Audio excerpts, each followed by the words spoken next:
O mga ka-antrip, good evening po sa ating lahat. Welcome back again to our channel. Kumusta po kayo? Medyo matagal po tayo mga ka-antrip hindi nakagawa ng video dito sa ating channel. So medyo may pinagdadaanan ngayon ang business namin mga ka-antrip. So siguro naman kayo din, medyo ramdam nyo rin yung tumal talaga ngayon. Simula July, tapos nag-November na, first week of November, pa second week of November, medyo matumal pa rin po dito sa amin. Siguro nga dahil yung mga sunod-sunod na bagyo. Hindi ko po alam sa inyo, pa-comment naman kung kumusta po ang bentahan dyan sa inyong mga lugar.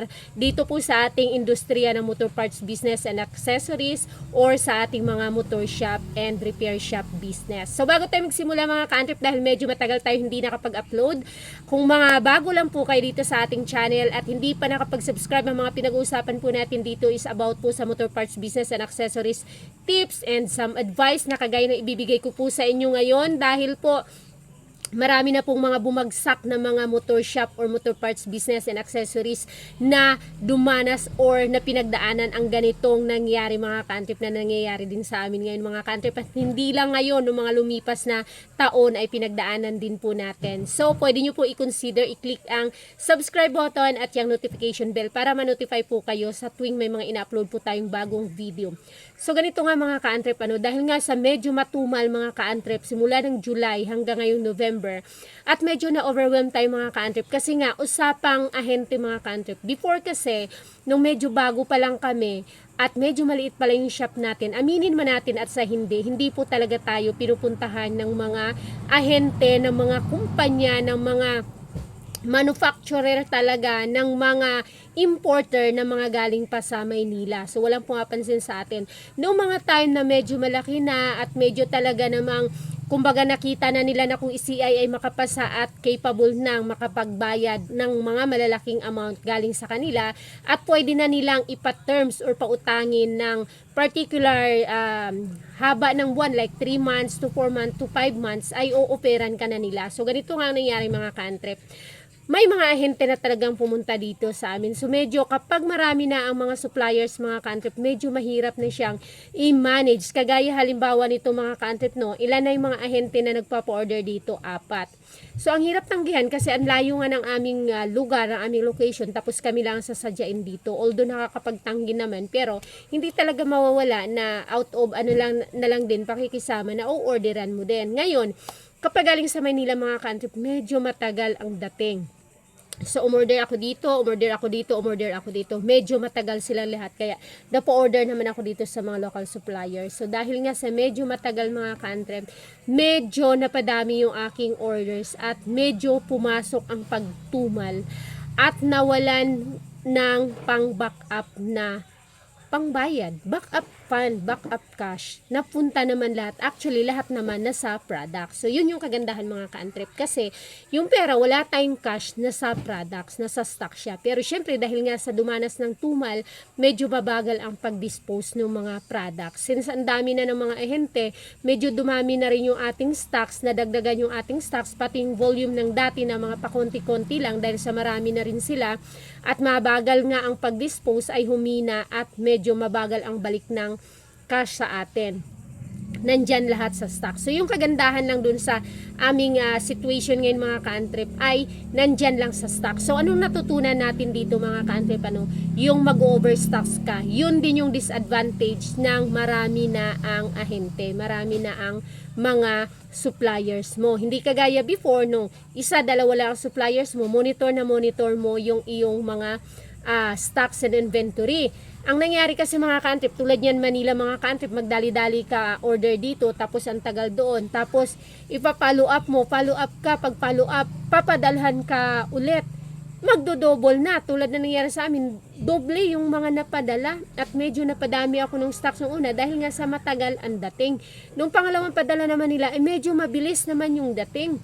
Kaya nga siguro, nagkaroon ng overlap at ang hirap niya kasi i-trace mga ka-antrip kasi nga 'di ba, hindi mo matansya masyado kung gaano talaga katagal ang dating ng mga cargo galing sa Maynila.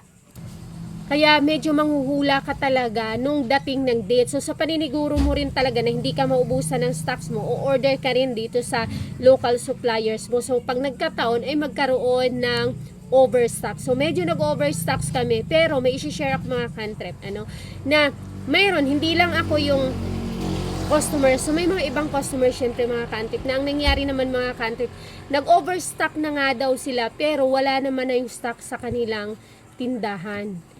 Na-dispose na pero wala silang collection. Ay na-share ko lang din naman ito sa inyo kasi baka ganun din pwede kasing mangyari ito na ganun yung mangyari na magastos natin yung pera na pambayad sa mga ahente, sa mga suppliers, pero wala na yung products. Yun yung masakit na part para doon sa mga suppliers. At kapag ganun na nangyari mga ka-antrip, mawawalan tayo ng suppliers. Medyo mahirapan tayo kapag wala na tayong suppliers na magpapautang sa atin. So, ito rin yung i-share ko sa inyo na ikinabagsak din ng ka-antrip din natin na dalawa na nag-share sa akin sa messenger na napag-usapan nga namin na medyo naparami yung kanyang mga napag-utangan ng mga ahente.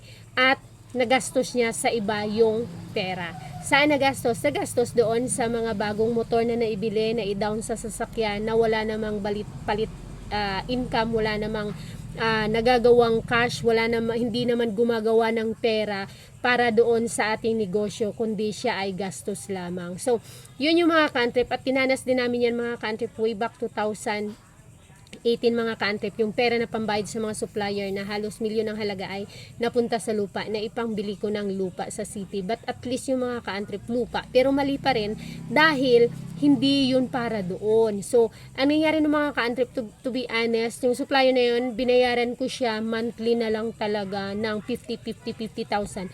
Kahit na nangyari, kailangan magbigay ako ng 50,000. Hindi naman ako pinuwersa ng ganun, pero nahiya ako, sobrang hiya ako kasi grabe yung favor na pautangin ka ng 3 months, 4 months, mga ka-antrip 5 months, tapos hindi ka pa makapagbayad kasi nagastos mo yung pera. So, hinay-hinay lang mga ka-antrip sa pag-purchase, mas the best pa rin talaga doon sa palaging naghahangad ng gusto talaga ng direct supplier, tapos wala kayong enough fund.